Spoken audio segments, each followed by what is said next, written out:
8h25 au FM 93 en vous souhaitant un excellent vendredi. Quand Stéphane nous a annoncé son absence, on a regardé qui passait nous voir à Québec à la salle Albert Rousseau. Il y avait 2 soirs où Mike Ward était présent. On s'est dit, on va lancer la demande. Et tout de suite, on a eu un beau gros oui, ça va nous faire plaisir. Ce qui fait que Mike Ward est assis avec nous en studio à 8h25. Salut Mike, comment vas-tu? Salut, ça va super bien. Puis je suis content, j'ai appris que Jimmy Carr venait à Québec. Si je n'étais pas venu, je ne l'aurais pas su. Oui, c'est Nico qui t'a informé, pouvoir te mettre des billets dans le collimateur. Déjà, oui. Je vous irai ensemble, ça va vous faire une belle sortie pour vous apprendre à vous connaître. Je voudrais pas présumer, mais c'est dans le ton de Mike, définitivement. Fait que ceux qui apprécient l'humour grinçant de Mike, Jimmy Carr est un Britannique qui va dans les mêmes eaux un peu. Je vais te lancer une fleur puisque tu es là. Je le trouve pas aussi drôle que Mike Ward. Mais merci. Du fait qu'il vienne à Québec, c'est un humoriste anglophone uniquement, fait que je trouve ça intéressant. Puis il fait même une supplémentaire. Puis c'est haut calibre, là, Jimmy Carr. Oui. Là. Lui, c'est ça. Moi, j'ai travaillé un peu avec. J'avais écrit sur le roast qu'il a fait de Comedy Central. Ah oui, OK. Puis il est tellement travaillant. Moi, je faisais le festival d'Édimbourg en Écosse. Puis là, il m'avait dit « Hey, j'aimerais ça brainstormer mon numéro avec toi. Vu que tu es en Écosse, c'est pas bien loin, j'irai te voir. » Fait que là, il a pris l'avion de Londres pour venir juste prendre un café, tu sais. Puis que, tu sais, là, il m'avait demandé d'écrire des jokes. J'ai écrit mes petites jokes, j'y ai donné. Il en a juste gardé une qui n'a pas marché parce que c'était une joke sur Jeff Ross. Jeff Ross, à l'époque, il avait des gros cheveux. Qui est un autre humoriste. Ouais, fait que... Sais-tu quoi? Je trouve que Alex ressemble à Jeff Ross. Un peu. Il est-tu beau, Jeff Ross? Un peu. Il est très, très sexe. Il est pas reconnu pour sa beauté, mais voilà. Bon. Puis, ouais, c'est ça. C'est un gars qui avait des gros cheveux, qui avait perdu ses cheveux. Fait que j'avais écrit une joke de calvitie. Puis là, le soir du Comedy Central, Jeff Ross, il se déguisait souvent. Il s'était déguisé en Prince. Fait que là, le gag de calvitie marchait plus.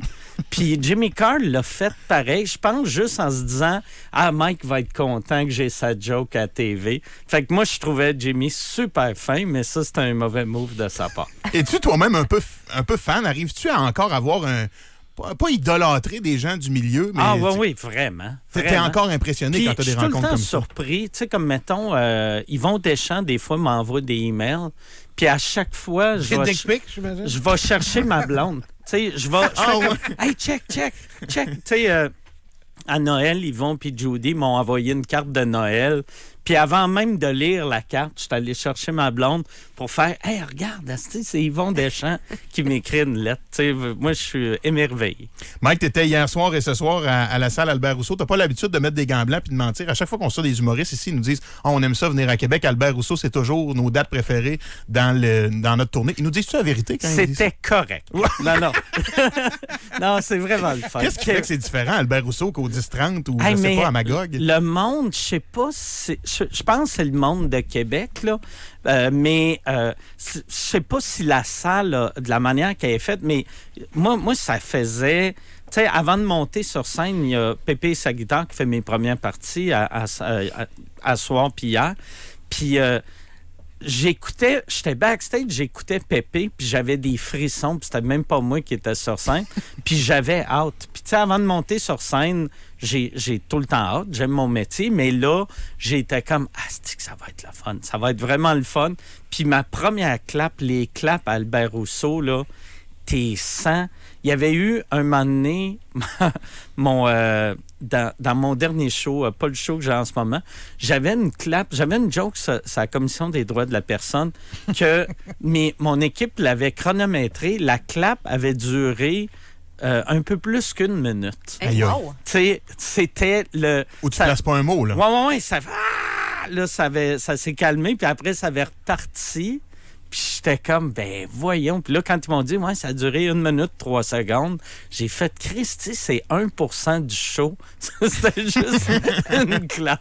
Mais as-tu, là, je veux pas avoir l'air du gars qui fait de la radio, qui souffle dans sa trompette, mais à Québec, tu sais, nous autres, on débat ici en gang, on se fait poivrer sur notre messagerie texte, les gens nous donnent leur opinion, ils n'ont pas peur de dire ce qu'ils pensent. Toi, tu as grandi ici. Est-ce qu'il y a quelque chose dans cette ambiance-là collective où à Québec, on aime ça débattre, on aime ça jaser, ça fait partie de nous autres, puis des fois ailleurs, c'est plus délicat, on a peur de froisser. Ouais. Y a-tu quelque chose qui se reflète dans ton humour à toi qui est plus grinçant, qui fait que ça marche mieux ici? C'est sûr que mon humour, tu sais, quand j'ai commencé à faire de l'humour dans les années 90, il y avait les lundis juste pour rire au DAG, que l'humour que je faisais, ça marchait nulle part sauf à Québec. Puis c'est pas vrai que ça marchait pas, là. Ça marchait correct, mais j'allais, mettons, à Saint-Hyacinthe, c'était correct. Mais j'arrivais à Québec, le monde, on dirait, était excité d'entendre quelqu'un qui parlait comme eux autres. Fait que, puis je dis pas que tout le monde de Québec parle comme moi, là, mais, tu sais, il y a une ouverture d'esprit que là, maintenant, je trouve le Québec au complet, ben, en tout cas, pour moi, c'est cool partout où je vais, mais c'est vraiment à Québec que ça a commencé. Je t'ai beaucoup suivi. J'ai vu à peu près tous tes shows, Mike, puis quelque chose qui m'impressionne, quand tes spectacles commencent, j'ai l'impression que si tu étais sur scène debout pendant 1 heure à juste sourire, les gens riraient quand même. J'ai l'impression que les gens ont pour toi un amour et un respect inconditionnel qui fait que même la plus ordinaire des jokes, mais dans ta bouche, serait ri aux éclats dans la salle parce que les gens t'aiment, te respectent. Est-ce que tu le ressens, ça? Ouais. Est-ce que ça influence ton écriture quand tu fais ton show? Je le ressens. Tu sais, je sens vraiment une loyauté. Puis moi, ça me surprend. Tu sais, j'ai commencé à faire du stand-up en 93. Fait que ça fait 33 ans que je fais ça. Puis d'habitude, tu sais, la scène... Tu sais, le monde commence, tu deviens populaire, puis après, tu sais, après 33 ans, tu retournes jouer dans les Pacini, là, tu sais. Mais moi, d'année en année... Tu sais, comme là, cette tournée-là, on est rendu à 200 000 billets. Je pensais jamais, avec mon genre d'humour, avoir une tournée qui allait faire 200 000 billets. On finit la tournée au Centre Bell. Je pensais jamais vivre ça de ma vie. Puis ça me surprend que d'année en année, le monde sont encore là. Puis ils sont pas juste encore là, mais ils amènent des amis. Fait que là, sont là, puis ils sont multipliés. Est-ce que c'est ça qui fait que tu t'écœures pas après 33 ans? Parce que nous autres, en radio, on fait 2 fois le même sujet en 2 jours pour l'impression qu'on se répète, on radote. Ouais. Toi, c'est les mêmes jokes soir après soir. Ouais, sauf moi, c'est jamais exactement les mêmes jokes. Okay. Moi, il y avait Norm Macdonald, qui est un humoriste que j'adorais, qui est un gars d'ailleurs né à Québec. Lui, c'était tout le temps le même punch, mais c'était totalement différent pour se rendre. Moi, c'est pas totalement différent, mais je rajoute des petites affaires à droite et à gauche juste pour me faire rire, moi. Puis souvent, ça fait rire le public. Puis quand ça fait rire le public, moi, j'aime encore plus ça. Fait que le show, mettons, hier, Pépé puis Karine, sa blonde, avait pas vu le show depuis 1 an. Puis il y avait l'impression que c'était un nouveau show. Puis même affaire, Marc, qui est en coulisses là-bas, il a fait « Christy, hey, t'as bien du nouveau stock parce que c'est ça, sinon je me tannerais. » Ça devient dole parce que là, cette tournée-là, quoi, elle a presque 2 ans. Elle a 2 ans, oui. C'est quand Sam Breton, il a pris un arrêt puis il nous disait « Ça fait 4 ans avec la pandémie, je fais la tournée. » Il me dit « Mais comment tu peux être encore le soir motivé à faire la même joke que t'as fait pour la première fois il y a 3 ans et demi? » Ouais. Moi, il y a une affaire que j'avais... Tu sais, t'entends tout le temps le monde, là, surtout le monde spirituel, là, vit le moment présent, là. Puis ça me gosse quand j'entends parler du monde de moment présent. Mais j'essaie vraiment de faire ça, tu sais. Avant de monter sur scène, tu sais, je me dis tout le temps, là, amuse-toi. Il faut que, tu sais, je me rappelle d'avoir du fun, puis je me rappelle, tu sais, je me trouve tellement chanceux. On n'arrête pas de voir des reportages de les gens sortent plus voir des spectacles. Fait que, tu sais, je suis conscient que je suis un des chanceux que le monde a pris la peine de sortir. Fait que je veux qu'eux autres aient du fun. Je veux, moi, avoir du fun. Je veux, c'est ça. Je veux que ça soit, tu sais, moi, je fais un métier que même si je n'étais pas payé, je le ferais pareil. Fait que je veux avoir du fun, tu sais. Sinon, je vais faire, non, payez-moi. Je veux te parler de ton positionnement dans le monde de l'humour au Québec? Parce que comme consommateur, gars qui en consomme beaucoup, mais qui regarde ça de loin, j'ai l'impression qu'avec les années, t'es comme devenu un peu le parrain du milieu de l'humour. Je sais pas si tu le sens comme ça, mais à sous-écoute, quand tu reçois des plus jeunes ou même des humoristes expérimentés, on parle de Mike comme on parlerait un peu de son père. C'est comme si tu sens que les jeunes veulent avoir ton approbation, veulent que tu les trouves drôles. Quand tu le regardes en vidéo sous-écoute, quand les plus jeunes font des jokes puis que tu ris, tu vois quasiment les étoiles dans leurs yeux. Le saut d'approbation Mike Ward est comme important pour bien des personnes dans le monde de l'humour. Est-ce que tu le ressens, ça? Puis tu vis comment avec ça? Ben, moi, je suis vraiment heureux parce que moi, j'ai tout le temps aimé l'humour. J'ai tout le temps aimé les humoristes. J'ai un grand respect pour tout le monde qui est capable de créer une joke. Puis j'ai le rire facile, tu sais, fait que quand c'est drôle, là. Puis, ouais, je sais pas c'est quand que c'est arrivé, je sais pas comment que c'est arrivé, mais je pense que c'est le fait j'ai tout le temps essayé d'aider la relève, parce que moi, je me rappelle quand j'ai commencé, il y en a une couple de vieux établis qui m'ont ouvert des portes ou qui ont laissé la porte ouverte, puis qu'ils auraient pu me couper, parce qu'il y en a d'autres aussi qui étaient comme jaloux des nouveaux puis qui nous aidaient pas. Okay. Puis je m'étais tout le temps dit, hey, je veux pas être ce gars-là. Je veux pas, mettons, quand je vais avoir 80 ans, parler à un jeune de 70 puis qui va faire, hey, c'était tough à cause de toi. T'sais. Fait que le fait, je pense, d'être généreux avec la relève est plus généreux avec moi. Ça vient-tu qu'une forme de pression, vu que ça est comme sous-entendu dans le milieu, de dire, OK, il faut que je fasse de la place aux jeunes, il faut que je m'arrange pour l'aider? Ou... La seule affaire, par exemple, j'ai réalisé il y a à peu près 10 ans, ou il y a peut-être 5 ans, un moment donné, j'avais critiqué un jeune humoriste, puis j'avais oublié l'impact que j'avais dans le milieu. Puis je ne l'ai pas critiqué ouvertement, mettons... T'es pas rentré dans le personnel, là. Puis pas publiquement, ouais, c'est ça. C'était juste en privé dans une loge, j'y ai fait un commentaire. Puis là, j'ai vu dans sa face, j'ai fait « OK, moi, je me vois comme son collègue, je me vois comme... On est égal les deux, mais lui, il me voit comme le monsieur qui voyait à la télé quand il était petit cul, puis le monsieur il est allé voir son show, tu sais. Fait que là, j'étais comme, OK, je vais faire attention, tu sais, je ramasserai plus les jeunes, puis même les vieux aussi sont fragiles. Pierre, de l'autre bord de la vitre, était un bon consommateur d'humour, puis on se disait aussi, tu sais, le Mike Ward de l'époque des cheveux bleus était quasiment médiatiquement infréquentable, parce que t'allais dans des zones où pas grand monde osait aller dans la sphère publique. Ça a créé quelques malaises à piment fort, mettons, une fois de temps en temps, là. Puis de l'autre côté, après ça, t'es devenu celui à côté de qui à peu près tout le monde voulait se coller. Est-ce que tu penses que l'élément déclencheur, c'est ton combat en cours, ou t'es devenu un peu... celui qui défendait votre métier publiquement, quoi? Oui, un peu. Puis aussi, c'est le fait d'être encore là. Tu sais, comme moi, Yvon, tu sais, je parle beaucoup d'Yvon. Ton chum Yvon. Mon chum Yvon, que j'appelle Yvon, j'appelle pas M. Deschamps, mais Yvon, il m'avait... Tu sais, quand on parle d'Yvon, on parle du grand Yvon Deschamps, mais tu sais, lui, il me racontait comment, à ses shows, la moitié du public partait, là, tu sais. Puis Yvon à son top.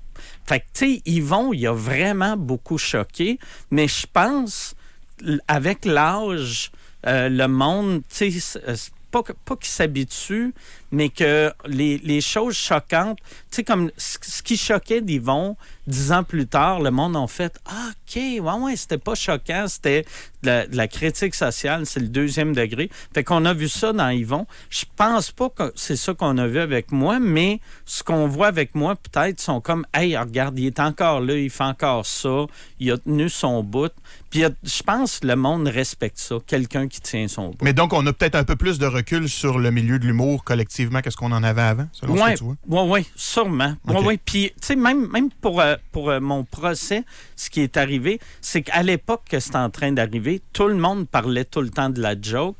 Puis là, on dirait c'est assez loin que le monde ne parle plus de la joke, il parle du procès. Puis je pense, ça m'a rajouté une genre de couche de respect des gens.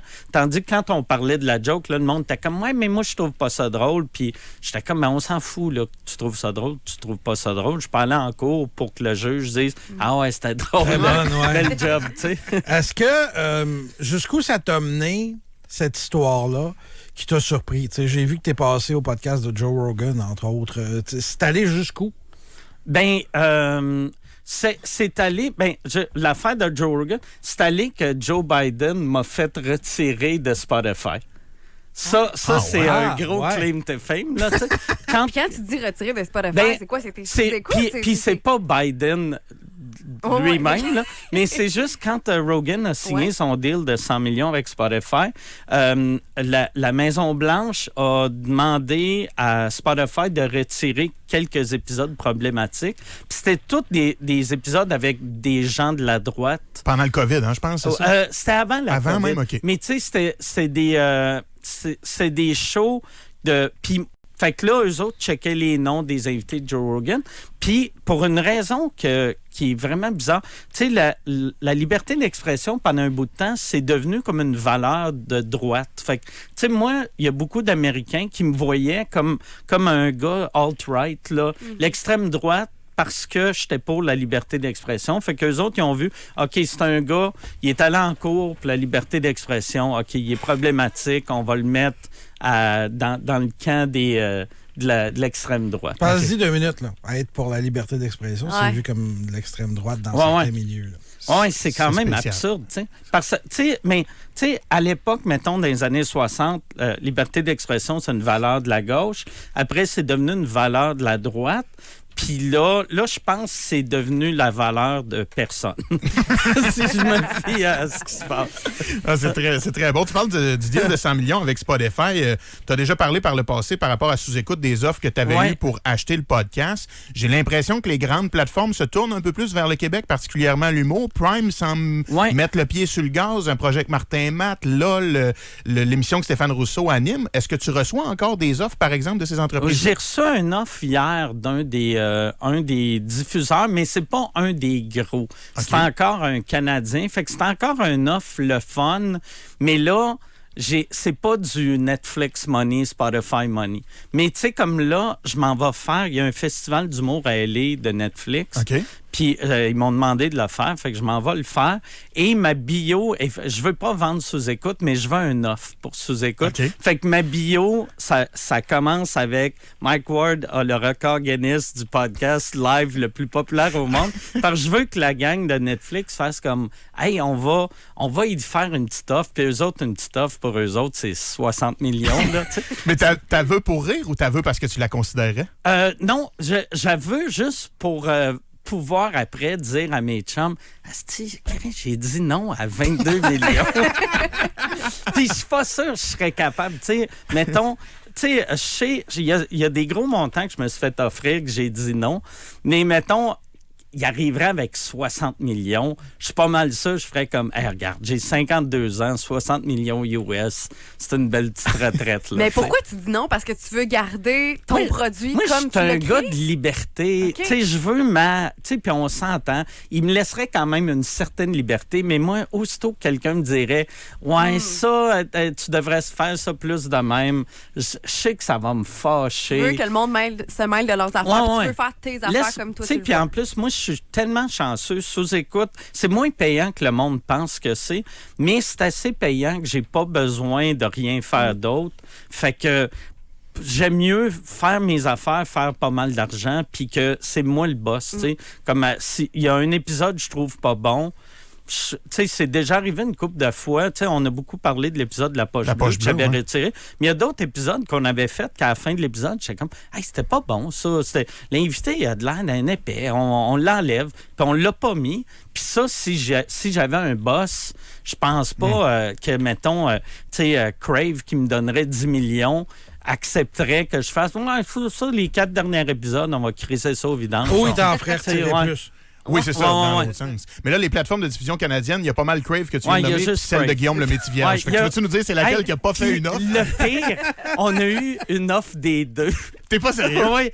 Hier, mon gérant, il me dit, tu sais, moi, j'étais à Québec. Mon gérant, ça sonne à la porte chez nous, je regarde, c'est mon gérant, puis je fais, hey, j'ai vu que t'es venu à la maison, oublie pas, je suis à Québec. Il fait, ouais, j'avais un meeting avec Guillaume le Métivierge, puis il fallait que je drop des affaires. Fait que moi, je réponds, ha, ha, ha.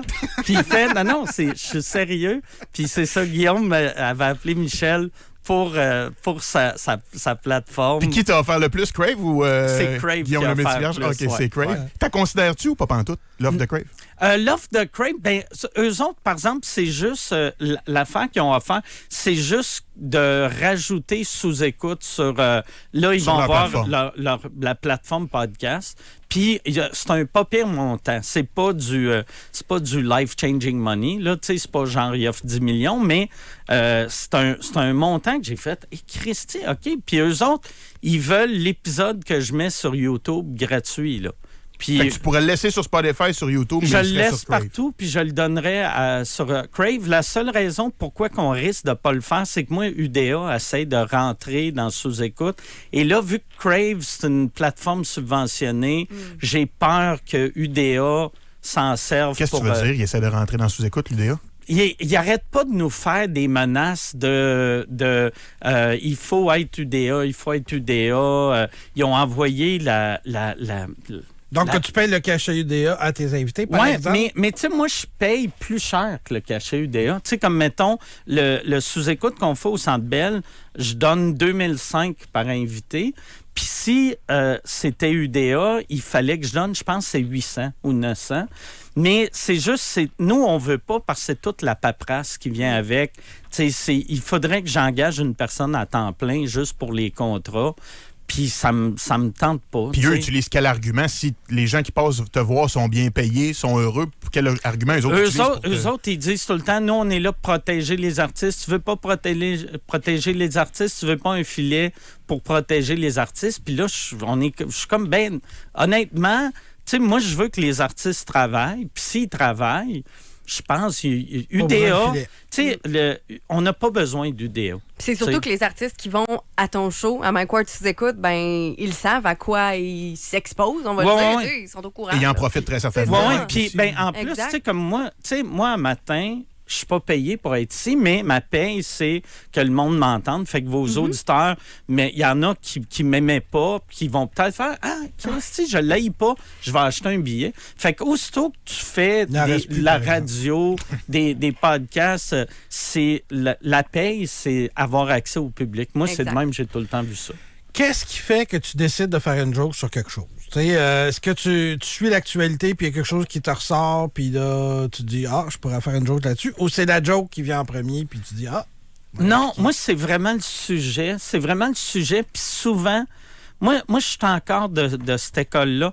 Quand je vois que quelque chose est un tabou, je fais comme, hey, je pense que je vais écrire un numéro là-dessus. Okay. Puis j'ai un numéro dans le show. J'avais lu une affaire qu'un homme sur 5 au Québec avait des problèmes érectiles.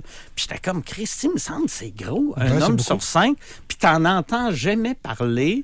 Puis j'ai fait, hey, je vais écrire un numéro là-dessus. Puis j'ai souvent été de même.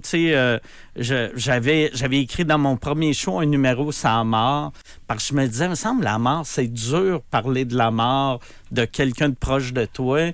Puis il y a personne qui faisait ça. Fait que j'aime ça prendre des sujets qui sont un peu tough puis un peu touchés, que les premières fois que je le fais, je suis comme, ça va-tu passer? Tu défriches le terrain un peu. Oui, ça, j'aime vraiment ça. Est-ce que tu pourrais parler de salon de coiffeur, peut-être? Avec, ben oui, mais le pire, tu sais, quand j'ai vu ça, j'ai un numéro qui parle pas de ça, mais qui parle un peu de ça, que j'avais vu quelqu'un aux nouvelles pour une affaire ridicule de même. En plus, moi, le monde l'ont tout suivi, là, mais la personne non-binaire qui a amené le salon de coiffure en cours, leur site web, ça disait coupe de cheveux de gars, 20$, coupe de cheveux de filles, 20$.